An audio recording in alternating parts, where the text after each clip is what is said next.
12 মাসে 13 পার্বণ বাঙালির ঘরে ঘরে চলছে সিজনালি সব রকম ফল দিয়ে আমরা কোনো না কোনো নানা রকমের পদ তৈরি করে খেয়ে থাকি প্রিয় ভিউয়ার্স। যেমনটি আজ আমি বানাচ্ছি একটা পিঠে। আসসালামু আলাইকুম প্রিয় ভিউয়ার্স, যারা খেতে পছন্দ করেন জানেন, তারা আমার অলরেডি দেখে বুঝে গেছেন কি হইতেছে। হ্যাঁ, এটা বাঙালির প্রিয় খাবার, আমার খাবার, সবারই খাবার, কিছু সংখ্যক লোকের খাবার নয়। এই যে দেখুন, শ্রাবণ মাস শেষ, তাল চলে আসছে ঘরে ঘরে। এখন চলবে তালের বিভিন্ন রকমের পিঠে, পায়েস বানিয়ে খাবে ঘরে ঘরে। দুম পড়ে যাবে কিছুদিন পর, নতুন একটা ধানও উঠবে। তো চলবে, আমরা শহরে থাকি তাতে কি, আমরাও এভাবে বানিয়ে খেয়ে থাকি সিজনালি সব রকম ফল দিয়ে সব খাওয়া দাওয়া। তো তাল নিয়েছি, তালটা এবারে খোসা ছাড়িয়ে তারপরে তালের কাঁধ বের করব। শহরে তালের কাঁধ বের করতে অনেকেই পারে না, আমি আমার মতো করে করছি। যেটা গ্রাম বাংলায় মা দাদিরা এই কাঁধ বের করছে সেইভাবে এইরকম ভেঙে তারপরে খোসা ছাড়িয়ে নেব। এই যে দেখুন, খোসা ছাড়িয়ে নিচ্ছি, একটু সাবধানে নিতে হবে। এই খোসা কিন্তু একটু শক্ত টাইপের হয়, হাত কাটার ভয় থাকে। তো আমি যেভাবে আর কি করি, কাঁধ বের করি, সেইভাবে করছি, আপনাদের সঙ্গেও শেয়ার করছি। আশা রাখছি আজকের এই তাল দিয়ে আয়োজন তালের পিঠে আপনাদের ভালো লাগবে, আপনারাও বানিয়ে খাবেন। যারা জানেন তো জানেন, যারা নতুন গৃহিণী করতে পারছেন না তালের কাঁধ বের করতে, কারো সাহায্য ছাড়া খেতে পারছেন না, তারা এরকম করে করলে খেতে পারবেন। যাই হোক, তালের খোসা ছাড়ানো হয়ে গেছে। এবার ওই কিছুটা পানির ভিতরে এই তালের বীজটা ভিজিয়ে রাখবো 5 মিনিট, তাহলে এর গায়ের যে কাত ওইটা নরম হয়ে যাবে। আর হালকা চটকে নিলেই কাতটা বের করা খুবই সহজ হয়ে যাবে। এই দেখুন, ভিজিয়ে রেখেছিলাম, এবারে হাত দিয়ে চটকে চটকে কাতটা পানির সঙ্গে বের করে নিব। এ আর কি, তালটাও খুব সুঘ্রাণ। তাল যত কালো তত খেতে ভালো, হালকা লালচে হলদে টাইপের যেগুলো হয় ওগুলো তিতা হয় বেশি, ওটা খেতেও ভালো লাগে না। আর গ্রাম বাংলার ঘরে ঘরে এখন ভাদ্র মাসের শেষে তালের সুঘ্রাণে কত রকম পিঠে পায়েস হচ্ছে নতুন চাল দিয়ে, কি বলবো, সেইটা সবাই আমরা মিস করছি। কারণ কর্মের প্রয়োজনে শহরে থাকতে হয়, ছেলে মেয়ে নিয়ে তাদের ভবিষ্যতের কথা চিন্তা করে গ্রাম বাংলার কিছু কিছু খাওয়া দাওয়া ওরা ভুলেই গেছে। যারা এখনও বেঁচে আছি আমরা, আমাদের পরের জেনারেশন কী করবে জানি না। আমরা এখনও জানি তালের বা বিভিন্ন ফল ফলাদির যে আইটেমগুলো, অনেক কিছু এখন ভুলে গেছে। এই কালের বিবর্তনের কারণে সব কিছু মানুষ ভুলে যাচ্ছি আমরা। যাই হোক, দেখুন তালের কাঠ চটকে বের করা হয়ে গেছে। এইটার এখন ভালোভাবে সেঁকে নিতে হবে। পরিষ্কার কাপড় দিয়েও করা যায়, আবার ছাঁকনি দিয়েও করা যায়, একটু সময়ের ব্যাপার। ছাঁকনি দিয়ে করলে গতিতে এরকম করতে হবে, আর কাপড় দিয়ে করলে সব একবারে ঢেলে কাপড়টা ধরে চিপ দিলেই এটা বের হয়ে আসে। কি আর করার, যখন যে অবস্থাতে থাকে সেই অবস্থাতেই তো করতে হবে, তাই না? তো এরকম করে সব কাঠগুলো আমি বের করে নেব, তাহলে আর কোনো রকম আঁশ থাকবে না, কারণ তালের গায়ে কিন্তু অনেক আঁশ থাকে।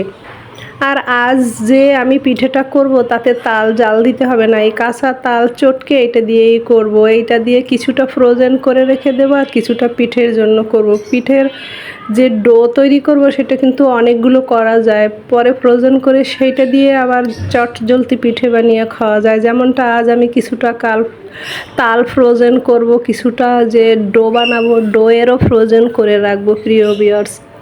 আর এর সঙ্গে লাগবে চালের গুঁড়া, ময়দার গুঁড়া, নারকেল, গুড়। এই তো সামান্য উপকরণ, কোনো রকম আর উপকরণ লাগবে না। তো তাল যেহেতু খাবো পিঠা বানিয়ে, তালের সঙ্গে গুড়টাও গ্রাম বাংলার চাই। তো এই যে ছিল আমার কাছে কিছুটা বাটালি গুড়, খেজুরের গুড়ই, তো বাটালি আকারে করা ছিল অনেক আগে আমার, এটাও ফ্রোজেন করা ছিল। এখন এইটা কেটে মিহি করে নেব, না হয় দানা দানা থেকে যাবে। ওই তালের চালের গুঁড়োর সঙ্গে মিশতে অনেকটা সময় লাগবে, সেজন্য এভাবে কেটে নিচ্ছি। জানি না প্রিয় ভিউয়ার্স, কার কার বাঙালিয়ানা এই খাওয়া দাওয়া এখনও মন থেকে ভালোবাসেন, কে কে জানি না। আমার তো খুব প্রিয়, আমি প্রায় সব রকম ফল খেতে পছন্দ করি, সব আল্লাহর দেওয়া সৃষ্টি, সব কিছু হালাল খাবার খাই। সব খাবারের নেয়ামত আলাদা আলাদা আলাদা বরকত খেতে হয়।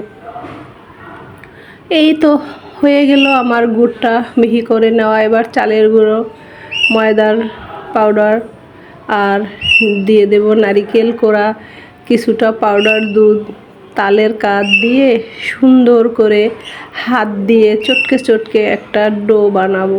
ডোটা যেন ঠিকঠাক হয় তাহলে খেতে ভালো লাগবে, আর ওই ভাজার সময়ও ভালোভাবে ভেজে উঠবে, এই আর কি। নারিকেল কোড়াও দিয়ে দিলাম, এইটাও ফ্রোজেন করা ছিল আমার। তো ঘরে যদি সব কিছু ফ্রোজেন করা থাকে হাতের কাছে তাহলে দ্রুত চটজলদি বানিয়ে খাওয়া যায়। আর যদি সব একটা একটা করে আনতে হয়, ওই আনতে আনতে আর খাওয়ার ইচ্ছেটাই মরে যায়। তাই যখন যা থাকবে আশেপাশে সিজনালি ফলমূল, সবজি, শাক সব কিছু আমরা এভাবে চাইলে ফ্রোজেন করে রেখে সময়ের উপযোগীতে আমরা বানিয়ে খেতে পারি, তাই না? আমাদের বাঙালি মন কখন কি খেতে চায়, গ্রাম বাংলাকে তো খুব মিস করি মনে প্রাণে। সব আইটেম খাওয়া দাওয়া একদম ভুলে যেতে বসেছি সবাই। তো যার যার ফ্যামিলি যে যে অবস্থায় আছেন না কেন অঞ্চল ভেদে এভাবে বানিয়ে খাবেন যার যার ইচ্ছে, আশা আকাঙ্ক্ষা অনুযায়ী। অনেক বেশি বলে ফেললাম প্রিয় ভিউয়ার্স, আমার চেয়ে আপনারা অনেক বেশি ভালো জানেন, তবুও বলছি কি আর করার। আবেগ, ওই যে বাঙালিয়ানা আবেগ। তালের পিঠে, তাও আবার বলবো না, খাবো না, সবাইকে শেয়ার করবো না, তাই হয় নাকি? যেমন বলা তেমন কাজ হয়েও গেছে। ভাদ্র মাসের শেষ, তালের পিঠার আয়োজন, আর আজকে 2টা পিঠা তৈরি করব। তো আজ এই পিঠা বানাতে গিয়ে আমার দাদিমা মারা গেছে, তাকে খুব মিস করছি। এই পিঠেটা কলা পাতায় করে বানিয়ে আমাদের খাওয়াতে কি যে সুস্বাদু হতো সেই সময়কার মাটির চুলায়। কি আর করব, এখন শহরে কলাপাতাও নেই, মাটির চুলাও নেই। ওই যে এরকমের পিঠার আকৃতি দিত, ঠিক সেই রকমের আকৃতি দিয়ে একটা করব, ওই পাতা টাইপের, আর বাকিগুলো বড়া হবে, আর কিছুটা এই ডো থেকে ফ্রোজেন করে রেখে দেব, কারণ একবারে তো পরিবারবর্গ কম খাওয়া যাবে না। যেমন কথা তেমনই করলাম। এই দেখুন, এই রকম করে তালের কাঠ দিয়ে, চালের গুঁড়ো দিয়ে এরকম ডো বানিয়ে কলা পাতার উপরে সেমভাবে বসিয়ে তাওয়ার উপরে চুলার জালে পোড়া পোড়া করে তালের পিঠা বানিয়ে আমরা খেতাম ছোটোবেলায়। তো নাই তো কলা পাতা আর উনুন বা চুলা, এখন এইভাবে তাওয়ার উপরে দিয়ে বানিয়ে নেব। ওই যে দুধের স্বাদ ঘোলে মিঠায়, তাই হয়েছে। এখন এইটা আমি ভেজে নেব, একটাই করব, খেতে ইচ্ছে হয়েছে ওই সেইভাবে।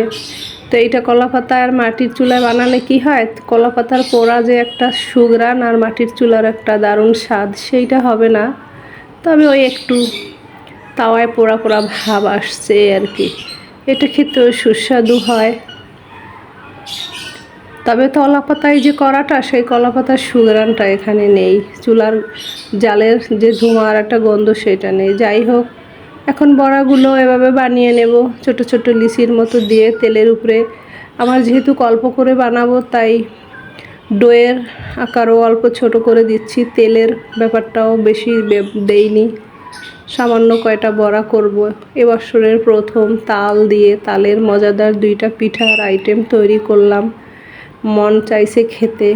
তো সিজনালি সব ফলমূল দিয়ে আমরা বাঙালি সব রকম খাবার খেতে পছন্দ করি, অঞ্চল ভেদে সবার প্রিয় খাওয়া দাওয়া। আজ আমি আমার মতো করে বানালাম, আপনাদের মাঝে শেয়ার করলাম। জানি না আপনাদের কতটা ভালো লাগবে, আমার তো খুবই ভালো লেগেছে। তো গুড়, চিনি এগুলো দিয়ে সব সময় সব কিছু হাতের কাছে থাকলে বানিয়ে খাওয়া যায়। তো আমার হয়ে গেল পিঠা বানানো প্রিয় ভিউয়ার্স। গরম গরম তালের পিঠা, তাল বড়া, চাইলে এটা দিয়ে তালের পায়েস, তালের মালপোয়া, তালের হালুয়া, তালের বাফা পিঠে, কত আইটেম করে খাওয়া যায়। আমরা খাই বাঙালিরা আমাদের মনের মতো।